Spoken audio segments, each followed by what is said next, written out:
to episode 15 of Sell Smarter, Sell Faster. I'm Dani Buckley, your host, and I'm joined by Shaye Smith, our producer. Hi, Shaye. How are you doing today?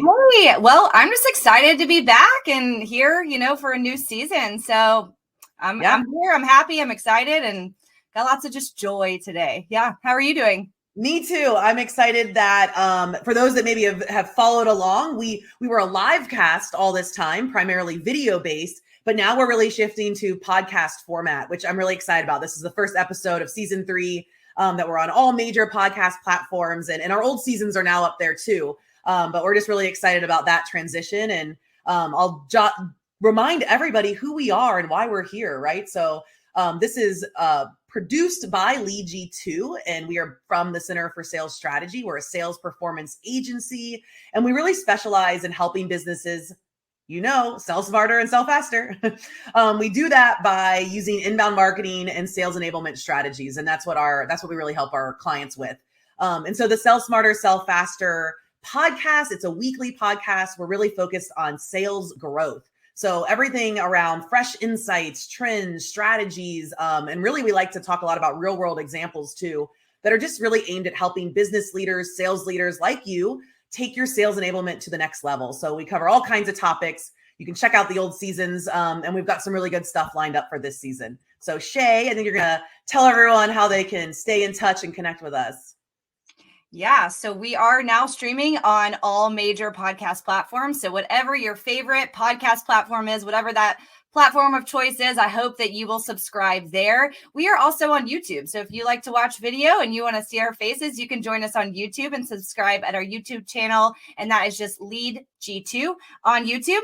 And so last thing I have is we do have that Sell Smarter, Sell Faster. If you're watching on video, I've got the URL on the screen. If you are listening to a podcast, we have that URL in the notes, and we would love to connect with you there at sellsmartersellfaster.com. We have a lot of resources on related topics that we speak to on these episodes of sellsmartersellfaster.com.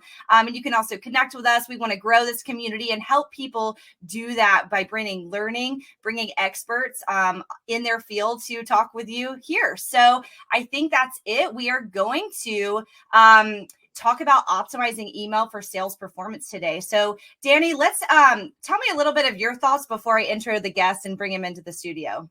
Yeah, mostly I'm just really excited. This is not a topic that we've spent a lot of time on yet in this on this podcast, and it's really important. And I think because email is like the one of the longest tried and true tools that we've had for quite a while in the sales and marketing space. It's important, it's effective, but I also think it's one of the most widely misused tools, right? There's a lot of people not getting it right. And I think that if you or your sales team are doing the same thing with email that you did a year or two ago, let alone 5 or 10 years ago, then you're probably missing the mark. And this episode is definitely for you because email and what works continues to evolve. And our guest today is really an expert in helping us stay on top of that. So I'm excited to jump in. And I know, Shaye, you'll tell us a little bit about Jay before we bring him in. Yeah, so I have heard Jay at various conferences, and he always brings a lot of energy, but really amazing insight. So I'm going to read his bio because I want to make sure I don't leave out anything. I don't always do this for every guest. Jay Schwedelson is the founder of SubjectLine.com, the leading free subject line rating tool ranked in the top 1% of all websites worldwide. Having led SubjectLine.com through the testing of more than 12 million subject lines, Jay uses his knowledge to guide organizations across multiple industries on how to implement impactful email marketing. He is also the president and CEO of Worldata Group, a multi-brand marketing services company whose portfolio includes SubjectLine.com, Outcome Media, and Guru Events, which puts on the Guru Conference, the world's largest email marketing event. Schwedelson is a recognized marketer who has won the DMCNY Silver Apple, the most prestigious direct marketing award. His companies execute over 40,000 marketing campaigns annually for many of the world's most iconic and successful brands. In addition to his corporate roles, Jay plays a significant part in sharing his thought leadership throughout the industry. He has keynoted and presented for more than 50 organizations and has been named to Crain's top 100 industry leaders for 10 consecutive years. Jay was recently inducted into the Hall of Fame at his alma mater, University of Florida College of Journalism and Communications, and recognition of career excellence. So that is exciting. I'm going to bring Jay in and jump out. Y'all have a great conversation. Hey. Hey, Jay. How we doing? That is, as everyone can see, that's why we're excited to have Jay here. He's got a lot of really cool experience. And I know that's always fun to hear your bio being read, right? Oh, yeah, the party. I know. My mom would be so excited. Yeah. I didn't realize you went to Florida. I'm actually from Florida. I went to UCF, but, you know. Ooh. Yeah, sorry. Well, great. I'm really excited you're here, and I'm going to jump in. We got lots of questions to cover. So, you know, as you know, our podcast is all about sales growth, sales performance. So we're talking email today. So let's start there. What is the role that you think email really plays in directly impacting sales performance, kind of in your own words? It should play a critical role. Like, email should not just be something that you get out. You're like, oh, good, we got out that email, right? And it's out the door, and it's just another, you know, piece of marketing that can promote your brand or product. It should be a fundamental way that you are driving leads and sales if it's done properly. And I think the problem is that marketers sometimes think about email as a legacy channel, right? Not as a leading channel, because it doesn't get all the sexy hype that social and search and display and some of these other channels do. But email done properly can become your primary avenue to drive interest, sales, and growth. Yeah. Yes. Preach. I love it. So, you know, we specialize in talking to a lot of B2B businesses. And so kind of thinking about that B2B sales process, and this is applicable in other industries as well, but that initial outreach, right? Like trying to get that first appointment or even just that first point of engagement with a prospect is often the point that we hear the most challenges. So can you share some examples or tips on how salespeople can really improve emails at this particular stage? Yeah. So first off, timing is critical. The moment you get any person's contact information, right? Whether that's at a trade show or somebody fills out something on your site or you get it in some other manner, getting an email out to that individual as fast as humanly possible is so important. If you go beyond, believe it or not, if you go beyond 24 hours at the time that you receive a contact, the value of that email address drops down like exponentially, right? Because you don't remember what you had for dinner last night, let alone a day ago who you gave your information to. So speed, hopefully within a 3-hour window, believe it or not, of getting that information is going to win the day. The other critical thing that you need to think about, which marketers don't really realize, is the first email that you send somebody, yeah, you wanted to say, hey, it was nice meeting you, or hey, thanks for signing up, or hey, thanks for checking this piece of content out. That's fine, but that's not really what you want to do with that email. When you send an email that first time from you to that recipient, the first time, if that recipient opens up the first email that you send them, the likelihood of staying in that person's inbox for the entire future of your relationship with that person goes up massively, because when you press send from your email system and it's going to the recipient's email system, that system is learning whether or not the recipient that you're sending it to wants to engage with your email. If they open up the email, then your receiving system, as that person who got the email, is going to say, oh, you like this sender. In the future, keep the emails in the inbox, right? Instead of the junk folder. So what you want to think about is that subject line on that first email is the most important subject line you're ever going to write. And it's not about getting something sold. You want to write something that's so compelling that they have to open it, because that one open on that one email is going to be the trigger that keeps you in the inbox for the life of your relationship. So it's going to say something like, you know, you need to see this ... Wanted to make sure you were aware of this. Something that creates some suspense, something that get the email open. You can't just say, thank you, whatever. I love that. And I even just wrote it down. You know, it's like shifting your mindset of what the goal of that first email is. Yeah. And so often you see people, their goal is like to get a first appointment with that first email. And it really, forget that. The goal is to get them to open the email, right? Yeah. Great. I love it. Hack. You need that hack so you can ask, later on. Because if you don't do that one hack, that one trick, later on you're in the junk folder. That's it. It's Yeah. over. Yeah. Yep. Totally. So we talk a lot about video and using video in the sales process. So I'm curious your thoughts on video and email. What have you seen work? What hasn't worked? You got any kind of tips around that? Yeah. So video in and of itself, as an actual video file, if you send it and you actually embed the video in the email, the file is going to be large. And that's bad because that is going to be a reason that you go to the junk or spam folder. That's a problem. What we have seen that works really well is turning a video into an animated GIF. Really, just a GIF. Basically, that's like 3 images tied together, turns into a GIF. You see GIFs all the time, and the GIF would look like a video window, and the GIF would have, a big giant play button right in the middle of that GIF. So it looks like a video. You go to hit play, and it takes you to the actual video. So you're still getting that interactive component that you want. GIFs have no problem being delivered. They do not impact any type of going to filter or junk folder or anything like that. So I would try to shy away from actual video. Use animated GIF to make it look like a video. They go to your video and you win. Great tip. And just to kind of throw this out there, I know we do that. We use Vidyard. That's one of the tools. There's many tools like that, which make it really easy to it automatically creates that. So just for those listening, there's a lot of tools to, even for your salespeople who aren't as tech savvy, they can do it with a click of a button, have that GIF, copy and paste, easy peasy. Great. And so do you find that video can increase open rates using that in the sales process?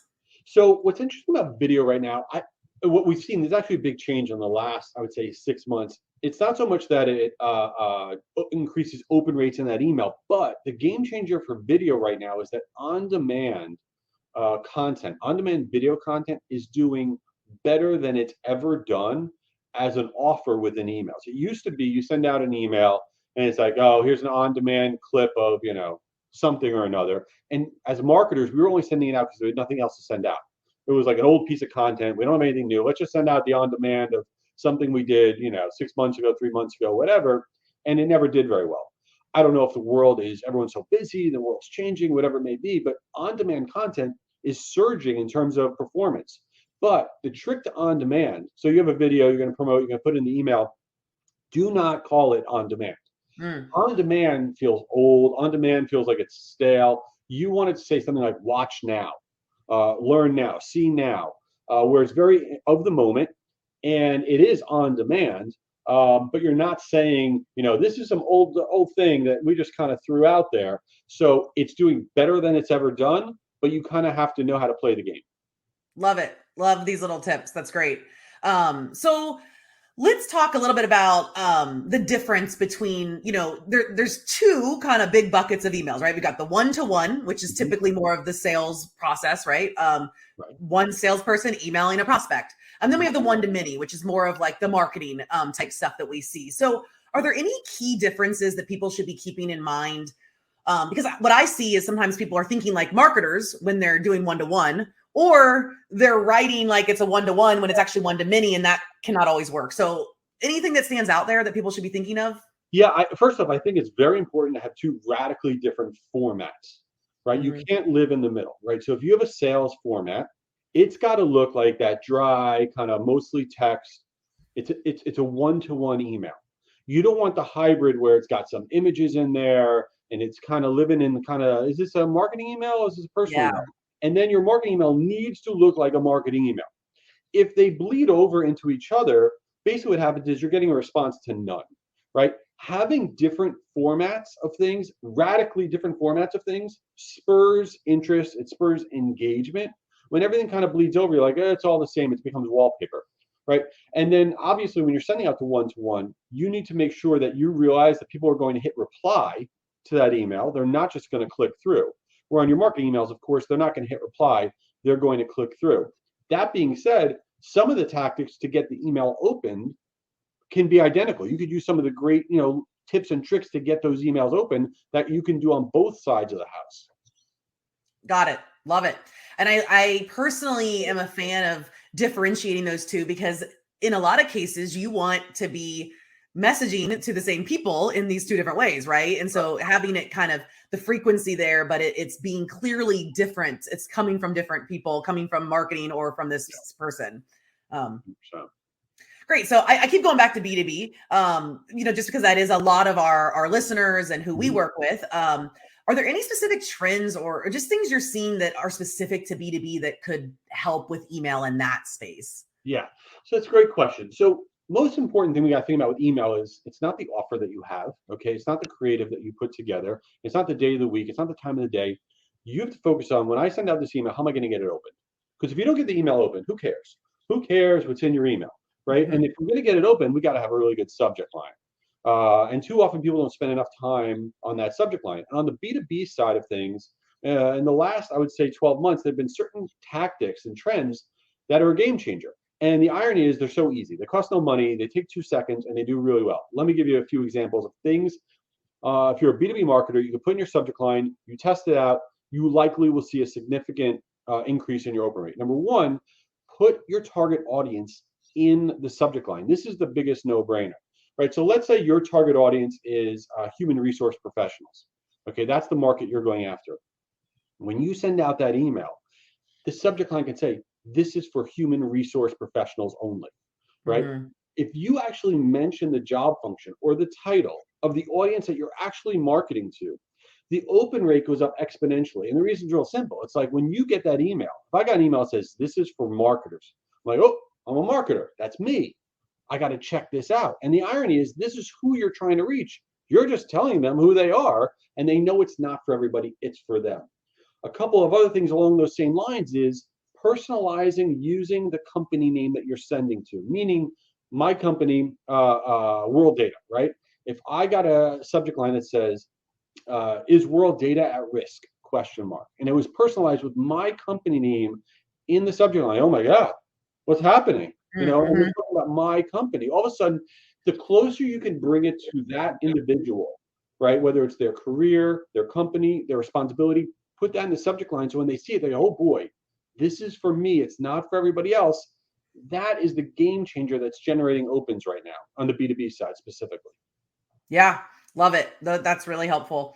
Okay, I'm going to switch gears here because I have so many questions for you. And so automation, right? Everybody wants to automate everything, and it's a great thing that we're able to do more than ever before, but there's obviously pros and cons. So any tips on improving automated emails? And you kind of just touched on some of those, but what else? Absolutely. Great question. Great topic. So my annoyance with automation, we do marketing automation, of course, right? And so you're always building up, okay, we're going to assign scores to people. The person went to the website, they get some points. They downloaded this piece of content, they get some more points, right? They get a grade. They went to the social media, they hit like on the social media post, they get a grade. And then the contacts are constantly building up these points, and depending on what points they're building up in your system that you've created the scoring methodology, they're getting different streams of emails and things. And then eventually they get so many grades and points, they get fed out as a sales qualified lead. And then the salesperson calls them up. And invariably what happens is the salesperson says, this lead stinks, right? And it comes back to marketing and say, hey, you're filling up my day with garbage. The pipeline's garbage. And you're like, I don't get it. This was a grade A person in our marketing automation stream. They did these 12 different things. They should be perfect.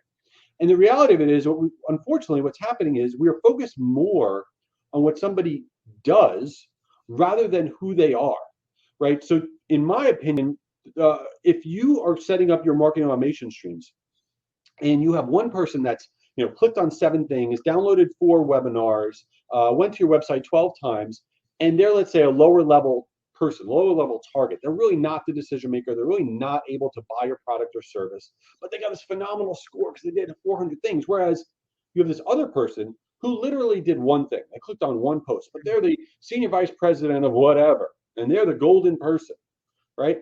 That person, that senior vice president, is the person your sales people want to talk to. Who they are has to radically be inflated in terms of their scoring value as opposed to what they do. Right? And that mindset, when you're setting up your marketing automation streams, needs to be paramount at all times. So too often we're focused on, okay, they're going to open here, they're going to click here, get these 7 emails, this, that, whatever, when your scoring is all jacked up. So that's where I kind of start out from a ground level. I love that. So like really just being conscious of what you're weighting, right? Like what are you valuing? And maybe this is an assumption I make, and I think is true too, is like the higher up the ladder, when you're talking to the VPs or the presidents or the owners or whatever, it's actually less likely that they're going to have all those behaviors and engagement. They're not the ones that are going to be clicking around your website for 2 hours. 100% right. Great. That's really helpful. So kind of continuing on this technology piece, is there anything else you're seeing in technology that is just really improving email performance that you would recommend or think people should be considering? Yeah, so I think the other thing to think about, and there's a lot of misinformation out there, is that if you use certain words in your subject line of your body copy, or use certain characters in your emails, your subject line of your body copy, that you're going to get filtered, right? That you're going to go to the junk folder or the spam folder. And it drives me crazy because if you read articles and you go to webinars, they'll tell you avoid these spammy words so you don't get filtered, right? Unfortunately, that's legacy information from 10 years ago, and it still is permeating into all of our marketing information today. And it comes from where 10 years ago, if you sent out an email and you put the word free in the subject line, okay, with an exclamation point, you would get filtered, because filtering used to be based on the content of the words in your subject line and your body copy. But filtering, the reason you go into the junk folder, the spam folder, that changed, right? Technology changed that. And now you get filtered because of the technical sending reputation of your IP address and your domain and the engagement that you have with your database. You do not get filtered, okay, for the words or the symbols that you are using in your email messaging. So you can use the word free, you can use brackets, you can use exclamation points, you can use capitalization, you can use emojis, you can do all of these things that take the handcuffs off, and it will work. And then just something to plant in the back of your mind, because this is another pet peeve of mine. You're going to leave this thing like, oh my goodness, I'm going to try, this guy Jay was crazy, he was talking about all this stuff, I'm going to test some of this stuff, okay? And then you're going to go out and you're going to test. You're going to stick an emoji in your subject line or the word free or something like that, and you're going to send it out, and you're going to get better performance. Great. But you're also going to get more unsubscribes. You're going to get more people saying, take me off this list, I hate you, you're a bad person, right? All these, really nasty grams. And people are like, uh-oh, we can't do that, that guy Jay was wrong, we got more unsubscribes. That's not what's happening. Those unsubscribes are actually sort of a good thing, and here's why. When you test a new tactic, right, an aggressive new tactic, capitalization or free or an emoji or whatever it is, what you are doing is you're letting your emails be seen for the first time by people that have thought it's wallpaper. You're finally standing out. Right? And these people that are unsubscribed are actually opening a message for the first time, and they forgot they were on your list. Right? They're opening, like, oh, I see it because you've tried something good, and they open it, and then look, they're not the right audience anymore. They're not the right person anymore. They're unsubscribing at a higher clip, not because you did something wrong, but actually because you did something right. So don't let the loudest voice in the room dictate your marketing plans, because it may be a false positive in terms of what's actually occurring. I love it. I love it. It makes me think of a saying that I really love, which is, if you try to be everything to everyone, you'll be nothing to no one. And I think that's, we kind of pass that along to our clients a lot. What you mentioned is it's good to have people leave your sales process or pipeline. It's good for people to say no or unsubscribe, like get them out of there so you're not wasting your time. So I love that. You touched on that. None in doubt, take them out. Yep. Great. So much information. I could probably talk to you for hours. I love hearing your thoughts on this, but we're going to end with just what else? What are like those quick tips that folks can go use right now that maybe you haven't touched on that's going to help them improve their emails today? Anything you got? Yeah. So the only other thing I'll put out there is, and this is going to sound counterintuitive, but you need to send out more, not less. So often within marketing organizations, like, okay, we can't be sending out this much, and that's why we're having this performance and this, that, or whatever, and they try to scale back how much they're sending. The irony is you need to be sending out enough email, because if you don't send out enough email, right, the way that you stay in the inbox is by generating engagement, opens and clicks with people that you're sending to, okay? If you don't generate enough overall engagement, opens and clicks, then when you do finally get ready to send your email, you are more likely to go to the junk folder, because the receiving email networks, Outlook and Gmail and Comcast, all these guys, they're looking for engagement.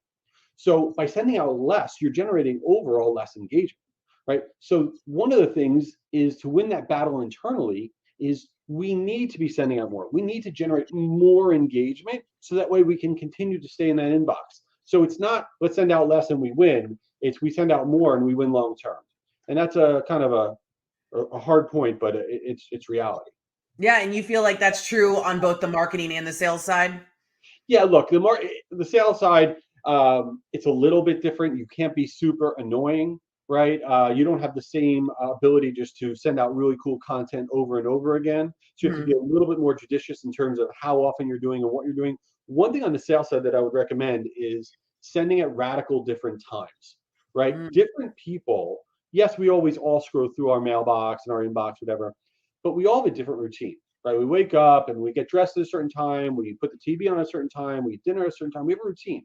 Most of us also have a routine when we do our primary scan of our inbox, like the first big scan of our inbox at a certain time. Some people it's first thing in the morning. Some people it's after lunch. Some people it's at night. Whatever it is.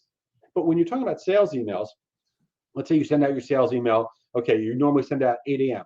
Send it out the next day at 3 p.m., a radically different time. Not because, and you can send the exact same email, exact same subject line, not because you're just trying to do a repeat so the people didn't open, but you want to cater to an audience of people that operate at a different time of day, right? So using time as another variable is a great tactic to reach different people. Love it. Simple, easy. Anybody can do these things. That's really great. Jay, this has been so good. I know Shaye and I both have enjoyed seeing you speak at conferences, so it's really a pleasure to get to ask you some questions that I've been wondering. So thank you for your time and for joining us today. Yeah, no, appreciate it. This has been great, and I love talking about this stuff. So I love the podcast. Thanks for having me on. Yeah, awesome. And we've got your information on the video as well as in the show notes for podcasts, so people can stay in touch with Jay. And yeah, have a great rest of your day. Thanks again. All right, take it easy. See you, Jay. Thank you, Jay. That was great. Like Dani said, I've got like a full page of notes over here I was taking while he was talking. I can't learn enough about this topic. So thanks, Dani, for the conversation and for leading us through that. A few things before we close out this episode today. As a reminder, we do have a lot of related resources on topics that we talk about on sellfaster.com. So if you want to go there, you can visit that URL. We also have that in the show notes if you'd just like to click as you're listening. And make sure you are subscribed to our podcast on your preferred podcast platform. So wherever that may be, wherever you like to listen, we are there now. We are also still on YouTube. So if you're a video, you are a visual person, you're a visual learner, we're on YouTube, youtube.com/leadg2. We'd love to connect with you there. And if you would like to connect with Dani, I'm going to put her info on the screen. If you're watching on video, it will also be in the notes.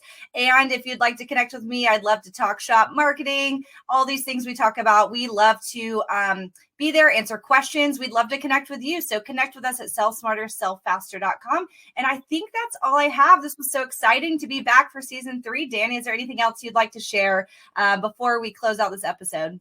Just join us for episode number 16. We'll be talking with Tina Brinkley Potts, and we're going to get really specific into talking about sales and marketing automation, and actually specific to how to effectively follow up with leads, right? You've got leads, now what? It's one of my favorite questions. So join us next week. And until then, happy selling. Thanks.